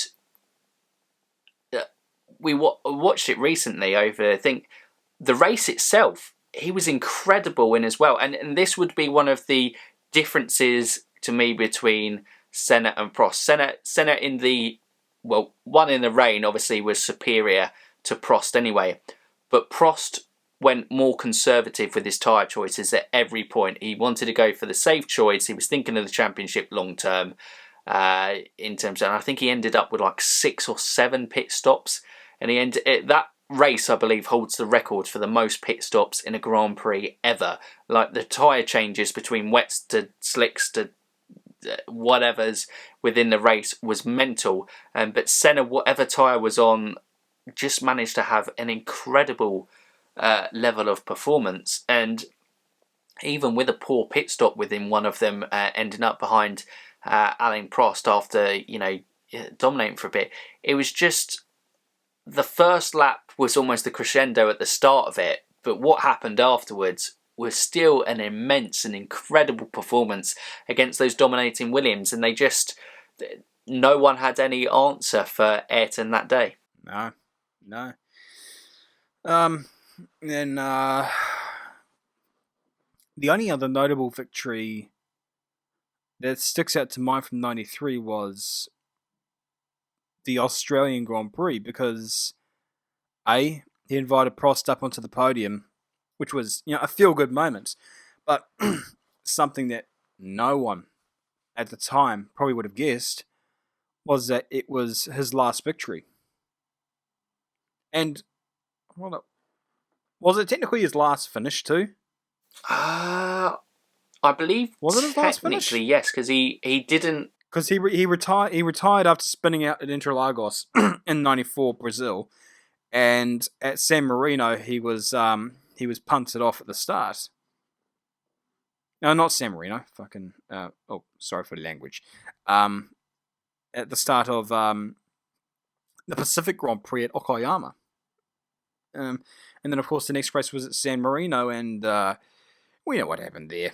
But, yeah, so '93 Australian Grand Prix was his last win and his last finish as well. So, we have the privilege of looking back on it right now, hindsight, retrospect, whatever. But, back then, you look at that moment, you never would have guessed it. No, you certainly wouldn't, and you certainly wouldn't have think Senna's career was done. And yeah, it's great, and it's almost nice that from a rivalry that defined his career, and two drivers that often go hand in hand in Prost and Senna, that his last ever victory, Alain's last ever race within the sport, that they were on the podium together, top step together, and you just look back at it and you go, if neither of us were alive during the prime years, or at least being in a state to kind of watch the rivalry, imagine living through the 80s period and early 90s and seeing those two on the podium together and just going, a bit like we are with Hamilton now in terms of it, and you go, wow, how privileged were we to see what was one of the greatest rivalries of all time within the sport, and what brilliant drivers they were. And then, of course, we got to get on to '94. Yeah, and obviously we're gonna get dark now. We're gonna get dark. Yeah, this is the tough bit, and Benetton, active suspension on the Williams was ruled out, which has obviously made it so dominant in '92, '93. Senna, unfortunately that season had a hell of a lot of foreshadowing. I believe talking about the handling of the Williams, just not being comfortable with it at all, and going, we'll be lucky to get through the season without a serious incident. And I don't know, he would have foreseen that, 3 races in, Michael Schumacher in the Benetton, the rising star, already had some clashes with him, I think, back in '92. But everyone could see the talent that Michael Schumacher had, and that he was a serious threat and a serious fight. And in that Benetton, which was illegal. Flavio Thicatori was doing some unjust things legally, but technically nowadays not proven, so we can't scold them too much, But obviously there were some things which were dodgy, But you got to expect that from Thicatori. There's a common question though about if Senna had lived, would he have caught Schumacher? I said this earlier. You can't rewrite history. You can't. I mean, it's all hypothetical. Um, you know, it's a big what if because I think at the end of the day, so many things changed after he died. With regard to regulations, even track layouts. For goodness sake, you should see what they did to the Catalunya and Spa-Francorchamps circuits after he died. They butchered those circuits with chicanes put in there, and in regulations as well. They changed how the cars were designed and how wheel tethers, everything like that. It all was a result of he and Ratzenberger's deaths. Again, it's all hypothetical at the end of the day. But Senna was fast in that car. There was no doubt. He was uncomfortable in the car, but he achieved three pole positions. He got pole position in every race that year. So And it would have only been a matter of time probably before we started converting them to wins. But like you said, it's a big what if. But it was almost San Marino the perfect storm.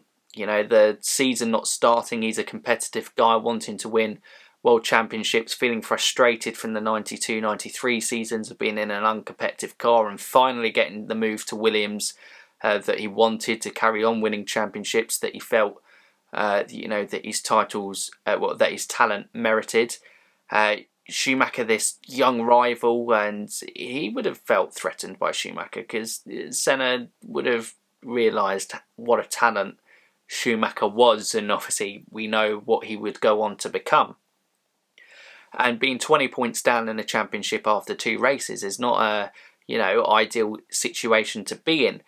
But also Ratzenberger losing his life in qualifying the day before shook Senna. It's not just that as well. It escalated over that weekend. There was Rubens Barrichello, which that was a scary accident, like airborne and just stopping on a dime in midair, rolling over. I mean, everything involved in that accident. You like, I'm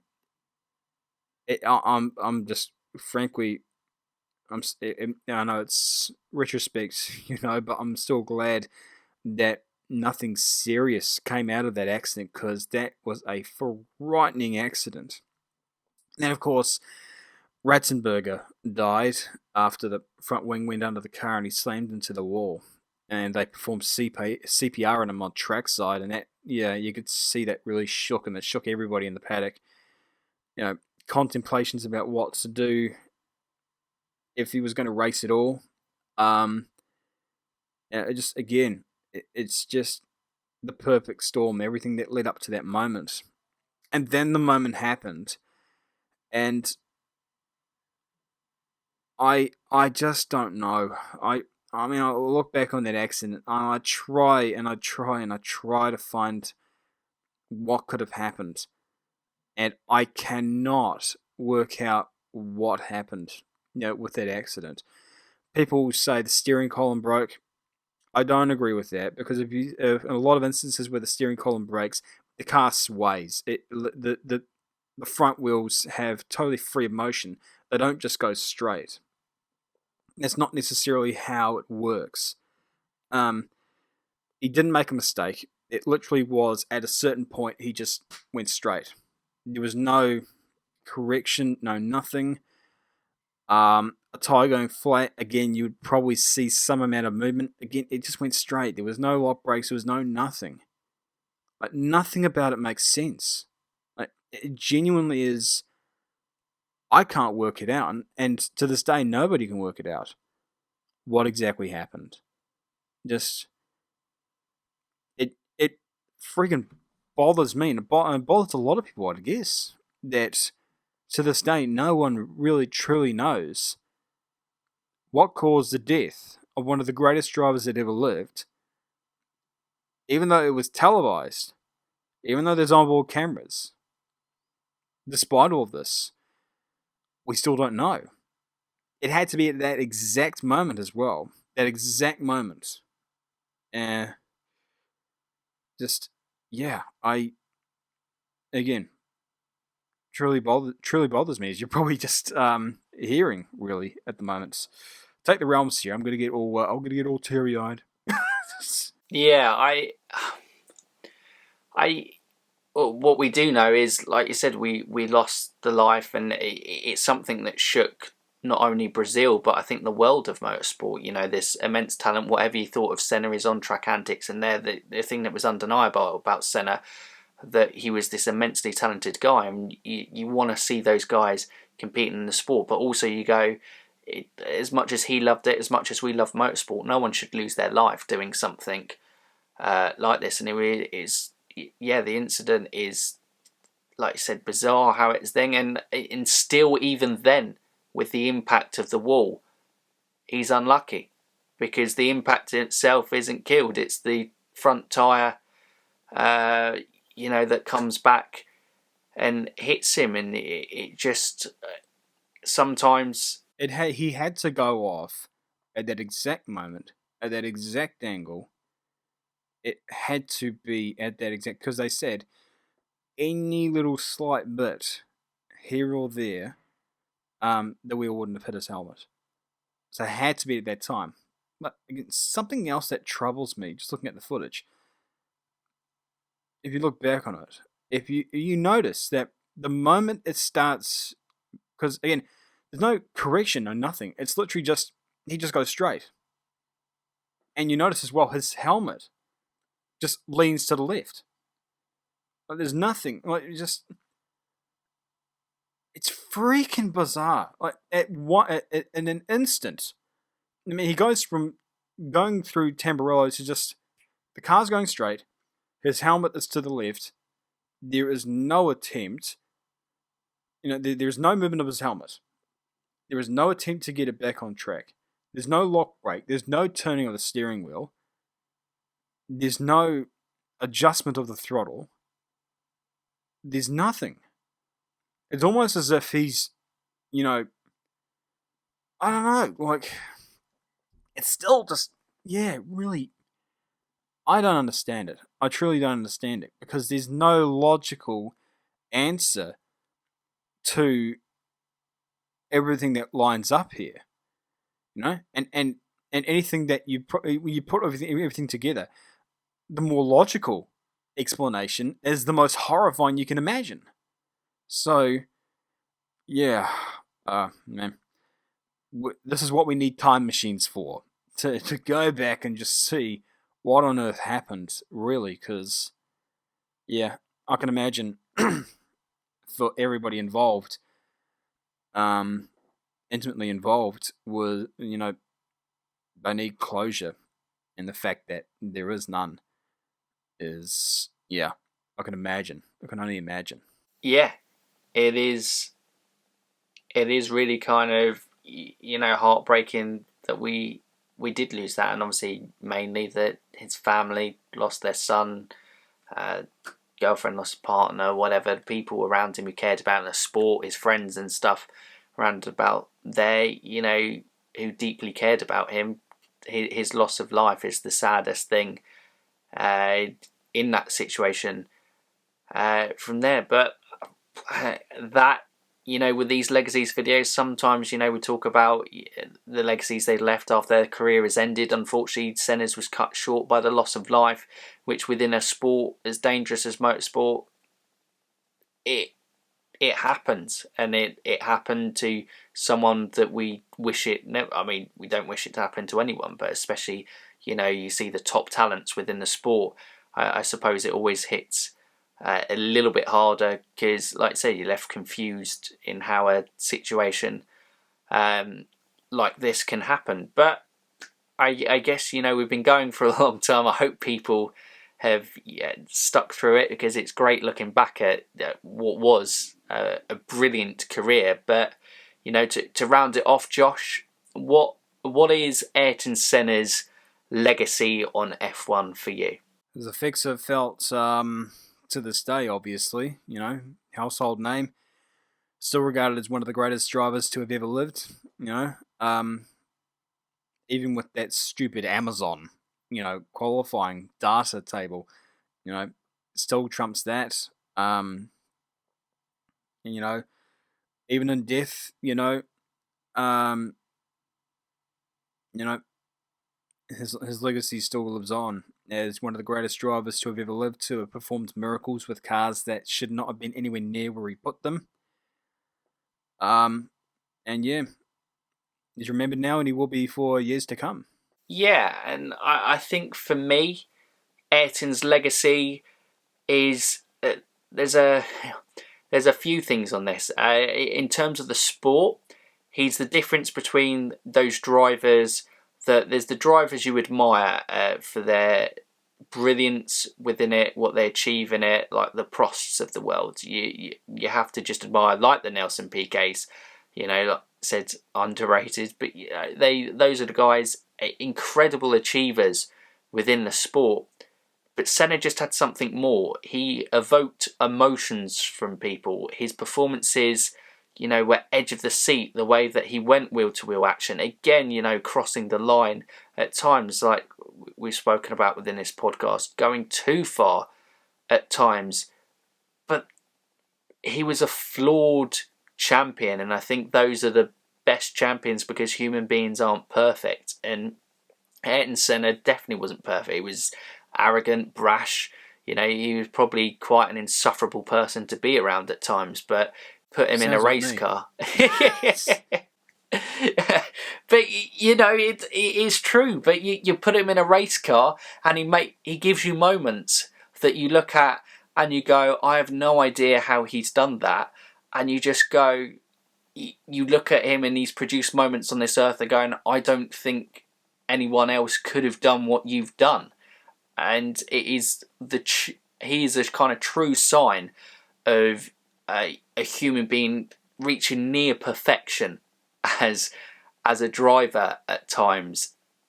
And that is just incredible to witness. And the fact that he, brought up a whole country in Brazil till this day, like you said, his name is revered, to the fact that, a lot of people love to bring up stats as kind of the greatest driver of all time. But, he's only won 3 world titles. We say only won 3 world titles, but considered to some of the success is from there. You wouldn't dare, like a Sebastian Vettel with a 4-time champion, you wouldn't dare put Senna and Vettel on the kind of same playing field in terms of that. And with Prost, who won more, people, quite a lot of the argument is that he is better than Prost. And with Lewis Hamilton and Schumacher, he's brought into those conversations.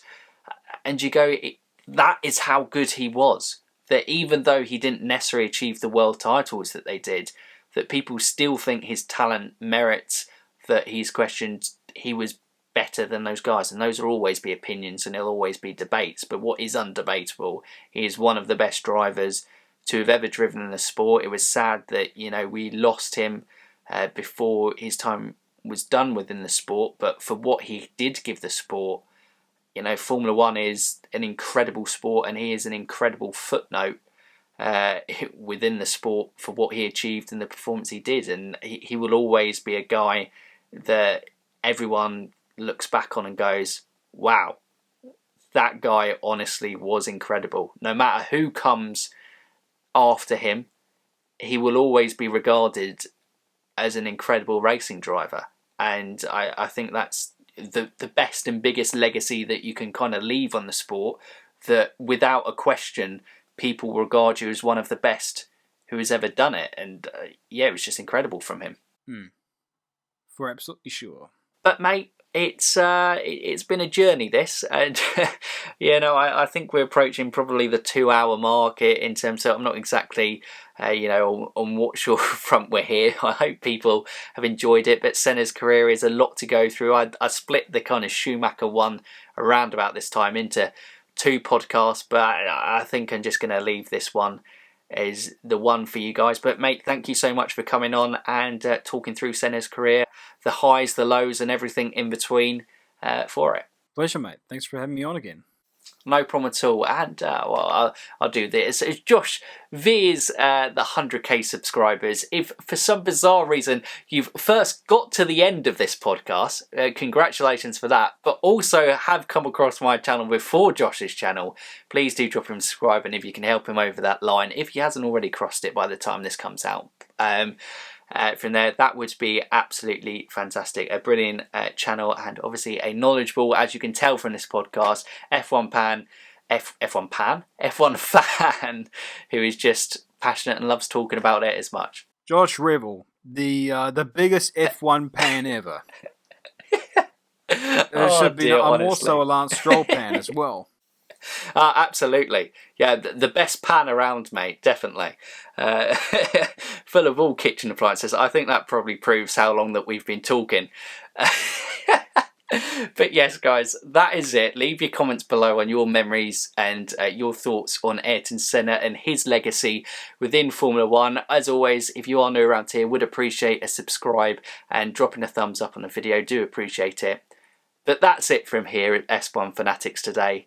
So for now, you F1 fans, keep racing!